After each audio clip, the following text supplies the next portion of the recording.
Long ago, before the kingdoms of men rose and fell like shifting tides, there was a land known as Elyndor. It was a realm of towering mountains crowned in eternal snow, of endless green valleys kissed by golden sunlight, and seas that sang with the voices of ancient spirits. Elyndor was not merely a kingdom, it was alive. Its rivers carried whispers, its forests breathed, and its wines carried songs older than time itself. At its heart stood the kingdom of Varian, once hailed as the Jewel of Elyndor, a place where kings were chosen not only by blood, but by the blessing of the sacred song, a melody said to come from the heavens, carried into the world through the voice of a chosen bard. The sacred song was no mere tune, but a power woven into the very fabric of life. It strengthened crops, healed wounds, and bound the people together in harmony. And so long as the song was sung, the kingdom flourished. But every song has its silence, and every age its shadow. The last song was sung 300 years ago, when Queen Elyra stood upon the high cliffs of Silvermere, her voice carrying across the valleys, her words weaving light into the air. That was the age of peace, when wars ceased and no blade was drawn in vengeance. Yet, after her passing, no bard was chosen to sing again. The song fell silent. Crops began to wither, rivers dried, and the people forgot the harmony that once bound them. Varian became fractured, its lords turning against one another, and the jewel of Elyndor crumbled into dust. The kingdom was not destroyed by fire or blade, but by silence. It is in this silence that our tale begins. In the forgotten village of Harrowfen, where mist clung to the fields like mourning shrouds, lived a young woman named Kaelen. She was no queen, no warrior, and no bard. She was a daughter of farmers, her life measured in seasons and harvests, her hands rough with toil. Yet within her chest lay a gift unrecognized, a voice that stirred the wind when she sang to herself in the quiet of the fields. She thought little of it, for who would care for a song in a world where music had long since died? One evening, as the crimson dusk sank over Harrowfen, Kaelen wandered by the ruins of an old stone temple. Its walls were cracked, its altars cold, and its bells long rusted. She sat upon the broken steps and began to hum a melody that had come to her in dreams. As her voice rose, the air trembled, the mist shifted, forming shapes that swirled and shimmered. For the first time in centuries, the song stirred. From the shadows of the ruins emerged a figure cloaked in tattered robes, his eyes glowing faintly like embers in the dark. He was Elyndor, once the royal bard of Varian, cursed to wander as a shade until the song was sung again. He fell to his knees before Kaelen, his voice shaking like dry leaves. "Child," he whispered, "the kingdom breathes through you." The song lives once more. Kaelen recoiled, for who would trust the words of a ghost? But Elyndor told her of the prophecy, that when the world stood on the edge of ruin, the song would return through the most unlikely of voices, carried not by royalty, but by one whose heart sought truth.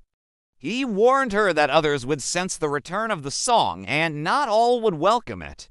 For there were those who thrived in silence, who fed upon despair and sought to chain the kingdom in endless shadow. Chief among them was Lord Malrek, once a noble of Varian, now twisted into a wraith-lord by the absence of harmony. He ruled the shattered lands of the north, his armies of iron and bone spreading fear. The song was the one power he could not command, and so he sought to destroy it. Kaelen's heart pounded, fear gripping her. She was no savior. But the song had chosen her, and with it came a burden heavier than any blade. Elyndor vowed to guide her, to teach her the forgotten verses, and to protect her until she reached the throne of Varian, where the final chorus must be sung to awaken the land once more. And so her journey began. Kaelen traveled across Elyndor, her voice tested in ways she could not imagine. In the forests of Mervale, she sang to calm the spirits of the trees who would otherwise ensnare travelers in endless routes. In the deserts of Arkalith, her song called forth hidden springs, saving a caravan of wanderers from death. In the mountains of Draymir, she faced the Dragon of Shadows, whose roar silenced all sound. Only by singing through her fear did she pierce its darkness and free the mountain from its curse. With each trial, the song grew stronger within her, weaving not only into the world, but into the hearts of those who heard it. She gathered companions along the way: Rinner, a fallen knight seeking redemption; Cerise, a thief with nimble hands and a sharper wit; and Lyriel, a healer whose magic flickered like candlelight in a storm.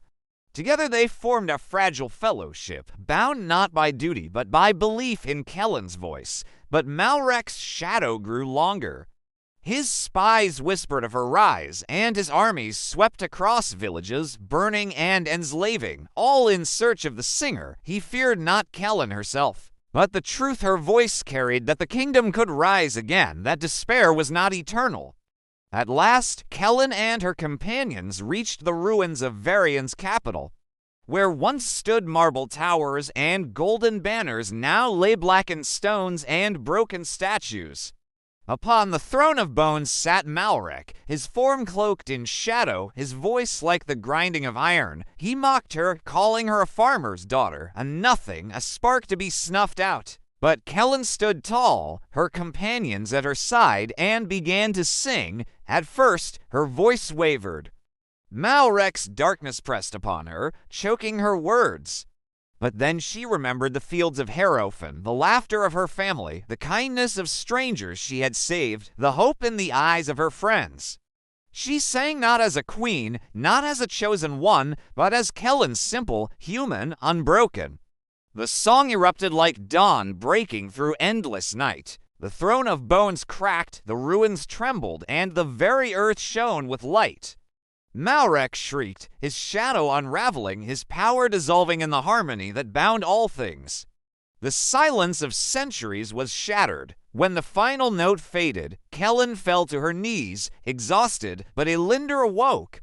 Rivers flowed once more, forests blossomed, and the people lifted their voices in song. The kingdom was reborn, not through crowns or swords, but through the melody of hope carried by a single voice.